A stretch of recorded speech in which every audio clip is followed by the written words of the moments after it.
juta. Lebih 4.9 juta pesakit sudah sembuh, tetapi lebih 474,000 yang lain telah meninggal dunia.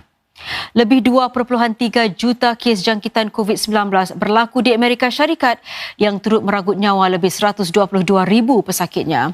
Sungguh pun begitu, sekitar 1 juta pesakitnya sudah sembuh.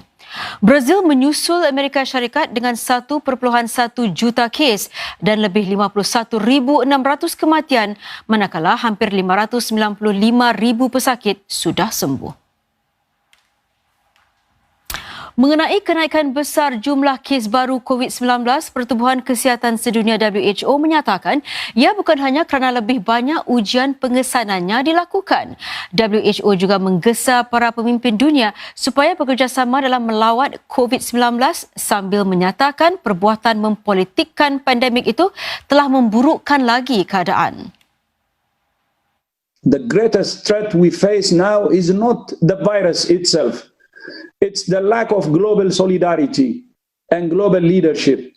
We cannot defeat this pandemic with a divided world. Together, we must work to ensure the lessons of this pandemic is learned and the world never again finds itself unprepared. Kembali ke liputan dalam negeri.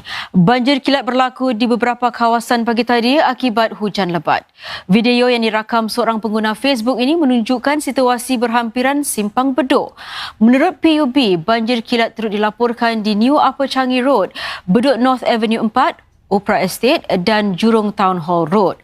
Kawasan-kawasan ini merupakan yang paling teruk terjejas di kawasan timur dan barat Singapura. PUB menyatakan banjir kilat mula reda sekitar 9.20 pagi tadi, iaitu sejam selepas banjir itu pertama kali dilaporkan. Pasukan-pasukan PUB yang bertindak pantas dikerahkan ke semua kawasan terjejas. Punca banjir sedang disiasat.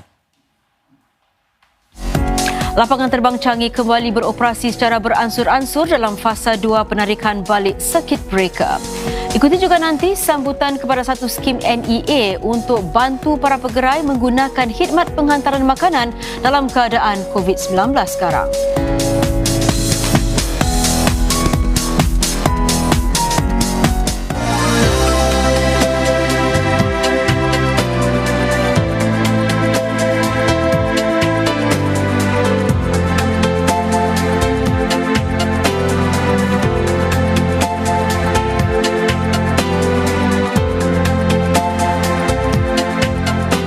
Laporan cuaca dibawakan oleh Mitsubishi Electric. Sedang Singapura memasuki fasa 2 pembukaan semula, semua pelajar akan kembali ke sekolah setiap hari bermula 29 Jun. Kegiatan fizikal dan ko-kurikulum dalam kumpulan kecil akan disambung semula.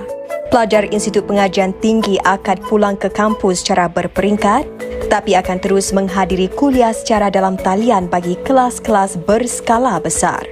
Langkah-langkah pengurusan selamat akan diteruskan. Memeriksa suhu badan setiap hari, membersihkan kawasan-kawasan umum dengan kerap, mengelakkan pergaulan antara pelajar daripada kelas-kelas berbeza, memastikan langkah jarak selamat di mana boleh. Kelas-kelas tuition dan pengayaan privat akan disambung semula kecuali latihan nyanyian atau suara. Teruskan amalan baik yang lain untuk memastikan Singapura selamat daripada COVID. Jaga kebersihan diri dan pastikan jarak selamat 1 meter. Sekiranya jarak selamat antara individu tidak dapat dilakukan, pastikan jarak 1 meter antara kumpulan-kumpulan yang tidak melebihi 5 orang dan tidak boleh ada pergaulan antara kumpulan-kumpulan. Duduk di rumah seberapa boleh, pakai pelitup apabila keluar rumah, muat turun aplikasi Trace Together dan gunakan Safe Entry apabila diperlukan. Bantu kami melindungi anda. Dapatkan maklumat daripada sumber-sumber rasmi dan jangan sebarkan kabar angin. Daftar bagi khidmat WhatsApp gov.sg dalam bahasa Melayu untuk mendapatkan maklumat terkini mengenai COVID-19.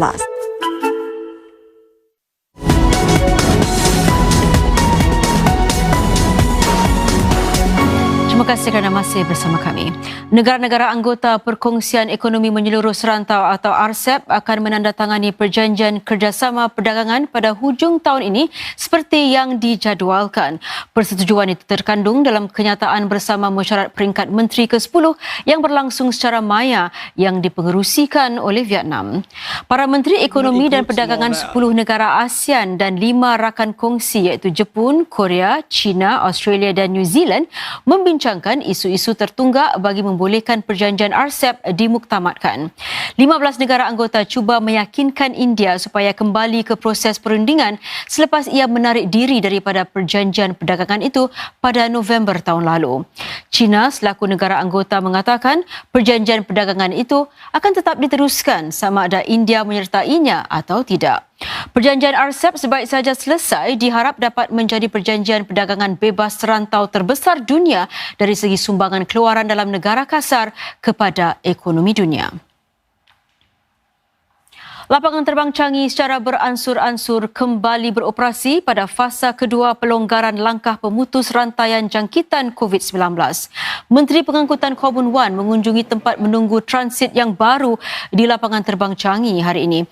Beliau berkata jumlah penumpang akan meningkat secara beransur-ansur menyusuli pengumuman SIA untuk menyediakan kemudahan transit bagi para penumpang dari Timur Laut Asia. Hari ini kira-kira 50 penumpang dari New Zealand transit melalui negara ini untuk terbang ke destinasi mereka. Pelbagai kemudahan disediakan untuk penumpang transit termasuk kawasan beli belah, konsol permainan dan taman permainan kanak-kanak. Indeks harga pengguna CPI Singapura merosot lebih pantas pada bulan lalu berbanding April. Inflasi teras tidak termasuk kos penginapan dan pengangkutan privat kekal negatif bagi 4 bulan berturut-turut. Kos barangan runcit susut 2.3% pada bulan Mei berbanding 6% pada April kerana kemerosotan harga pakaian dan kasut serta produk perubatan.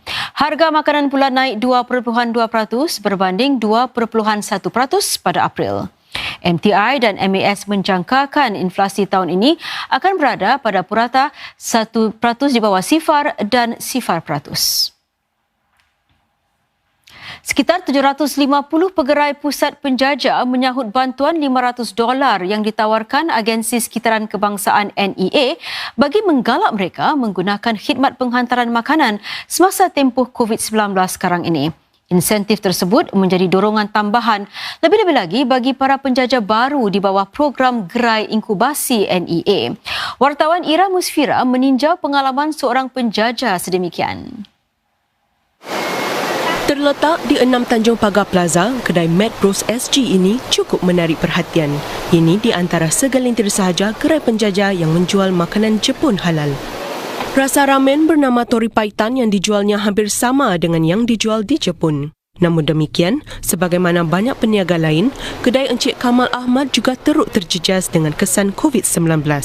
Lantaran itu, bantuan $500 daripada NEA bagi membantu pegerai membayar kos dan komisen menggunakan khidmat penghantaran makanan seperti Foodpanda dan Deliveroo disambut Encik Kamal dengan tangan terbuka pada masa-masa sukar ini. Saya apply lat harga 2 minggu saya dapat 500. They help me this 500 with this situation COVID, tak banyak orang datang at the start so it helped me recuperate my losses. It also helped me membayar sewa lah. Yang pasti, dengan menggunakan khidmat penghantaran makanan juga, gerai beliau ini dapat meluaskan jangkauan pelanggannya. Sehingga 10 Jun, sekitar 750 penjajah sudah pun manfaatkan skim bantuan NEA itu. Mad Bros SG yang baru dibuka 9 bulan lalu juga adalah gerai yang ditubuhkan di bawah program Gerai Inkubasi NEA di mana ia membantu mereka yang mahu menceburi bidang menjajah makanan. Di bawah program tersebut, penjajah baru diberi potongan 50% sewa gerai selama 9 bulan, disusuli potongan 25% sewa gerai bagi 6 bulan selanjutnya. Penjajah di bawah program itu juga berpeluang mempelajari selok-belok menjadi penjajah dan cara membangunkan perniagaan. Harga yang sepatutnya ialah actually $1,000. Tapi saya dapat 50% off daripada NEA, jadi saya bayar hanya $500. To start off, kick off, yes, mereka menolongi saya untuk mengatasi cabaran dari aspek modal. Tapi mereka punya after service is very good. Siswaza jurusan ekonomi ini yang pernah bekerja dalam bidang kewangan berhasrat untuk akhirnya dapat membuka sebuah restoran nanti. Sebelum berpisah